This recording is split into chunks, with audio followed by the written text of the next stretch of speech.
ఎన్నికల్లో పోటీ చేస్తుంటే అనేక రకాల విమర్శలు వ్యతిరేకలు వస్తాయి. కాంగ్రెస్ బీఆర్ఎస్ అభ్యర్థి ఎవరో తెలియదని ప్రజలే అంటున్నారు. మల్కాజ్గిరి ప్రజలు నా సేవలను కోరుకుంటున్నారని అన్నారు ఈటెల రాజేందర్. అన్ని సర్వేలు మల్కాజ్గిరిలో బీజేపీ గెలుస్తుందని చెప్తున్నాయి. ఇక 20 ఏళ్ల రాజకీయంలో ఇంతగా పొల్యూట్ అయిన రాజకీయాలను చూడలేదని, రేవంత్ రెడ్డి భాష ప్రవర్తన ఇంకా మారలేదని, ఆర్టీసీ ఉచిత ప్రయాణం తప్ప ఏ హామీలు అమలు కాలేదన్నారు. కాంగ్రెస్ బీఆర్ఎస్ కి ఓటు వేస్తే పెద్దగా ఉపయోగం లేదు. 4 నెలల్లో రేవంత్ రెడ్డి అబద్ధాల కోరు అని ప్రజలకు అర్థమైందని అన్నారు. 2014లో భారతీయ జనతా పార్టీ సీట్లు 273. ఆ 273 దేనికి వచ్చినాయి? గుజరాత్లో బాగా అభివృద్ధి చేసినట్ట మోడీ గారు, గుజరాత్ రోల్ మోడల్ వస్తారు దేశానికి అని చెప్పి మోడీ గారి మీద విశ్వాసంతో ఓట్లు వేసి 273 సీట్లు వచ్చాయి. రెండవసారి ఆయన ఏమన్నాడు, నా 5 సంవత్సరాల పరిపాలనకి మీరు ప్రోగ్రెస్ రిపోర్ట్ ఇవ్వండి అన్నాడు.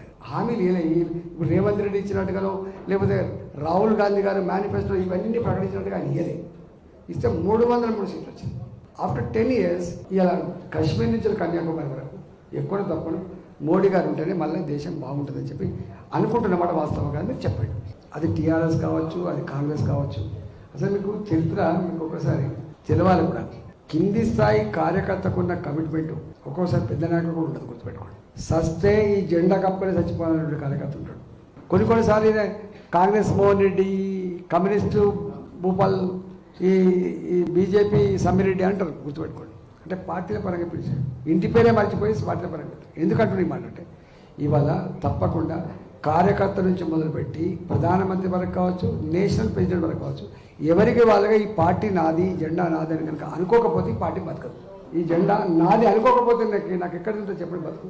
ఎస్, ఈ జెండాకు తప్పకుండా నేను ఓడని అంటారు. ప్రతి కార్యకర్త ఓడదే. కార్యకర్త నుంచి మొదలుపెట్టి ప్రధానమంత్రి వరకు కూడా ఈ జెండా ఓడదే. 2014లో